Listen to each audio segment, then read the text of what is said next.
Good evening and welcome back to the channel. Today we are about to build a watch display box that's going to hold up to 6 watches, and that ice and that bling bling might blind you at the end with the box. I don't know what you're going to say is nicer, the bling bling or the box.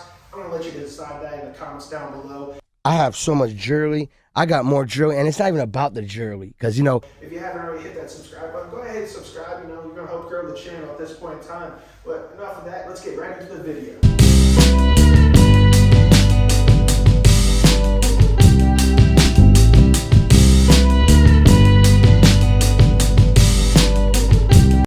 To start off with this project, I went on ahead and got a 10-foot maple board, a 1x6. You can choose any type of wood you like to choose. I just decided maple when I was in the hardware store. But I'm going to take the board, I'm going to measure out to 12 inches. I'm going to cut that on the miter saw. And then I'm also going to take my width and cut that down to 7 inches. And also do the same thing, repeat that process on the miter saw.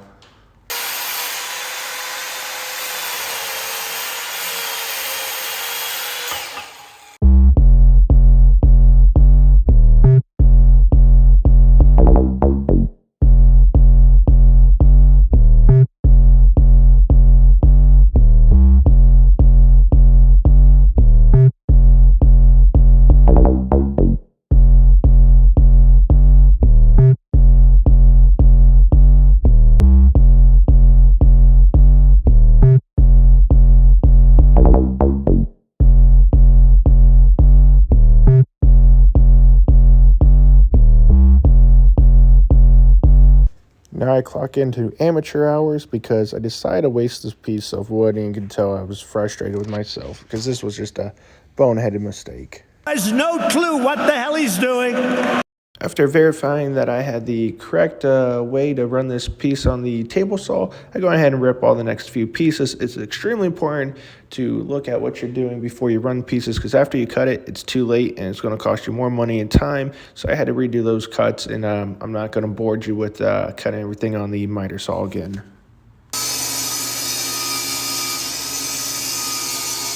I take my pieces and I run them face down on my router jig to be able to get that nice clean cut on the inside, so I can attach a plywood later and be able to connect everything and have a solid base for this piece.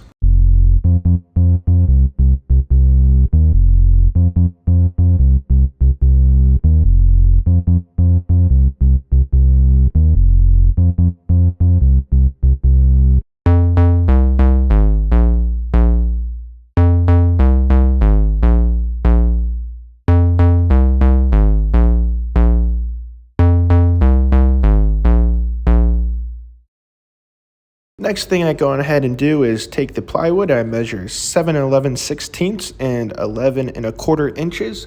I make those proper cuts on the table saw and miter saw.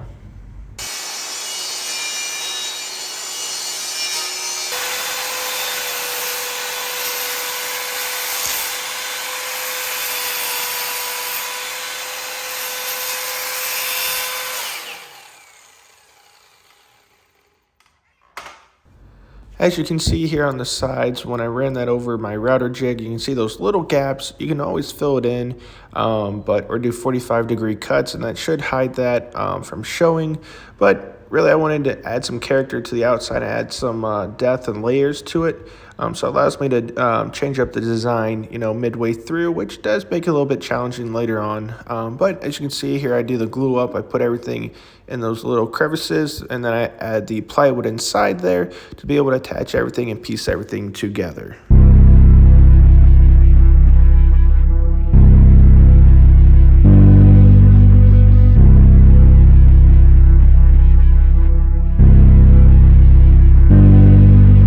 Next step here is I start measuring out the base and interior to be able to cut the felt, and I chose the red color, just give it a little bit of high-end luxury look, but I did realize by doing that, it does make it challenging at the end to be able to stain or paint your piece. So I would recommend, if I were to redo this, is definitely sand everything down and then paint or stain it, and then apply the fabric interior after that, because it's going to stick. Then you're not going to worry about staining it up or be able to get into or miss any of the crevices, I should say.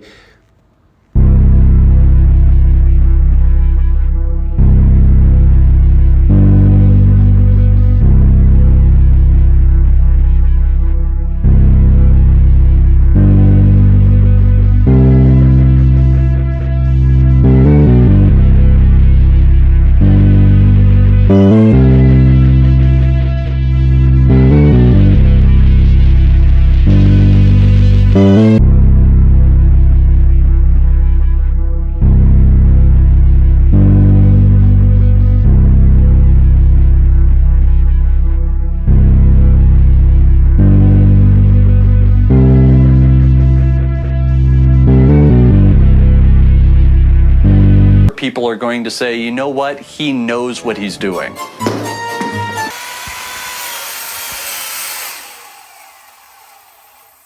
Take the pieces to give that layered look. I do 2 inches for the height, and then I do 13.5 inches wide, and then I also do 7 inches on the sides and be able to connect those all together. Watch your hands, boy! Assemble those pieces, clamp it all down, and make sure everything's fastened to the base. But go ahead and comment down below and let me know if this is how you would design your box, or if there's a better way to go about designing this.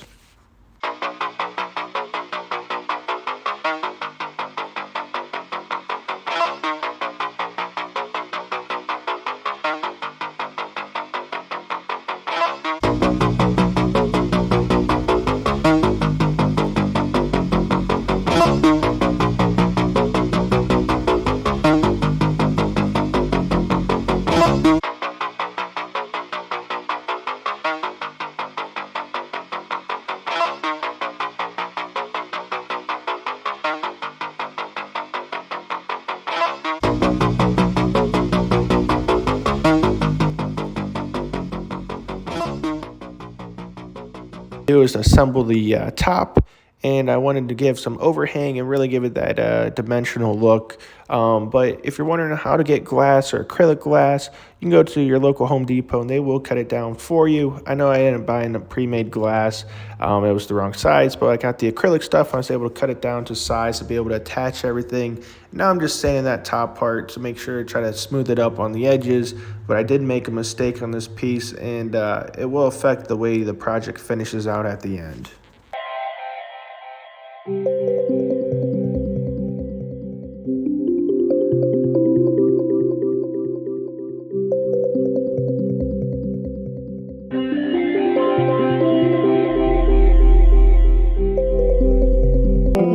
That's pretty neat.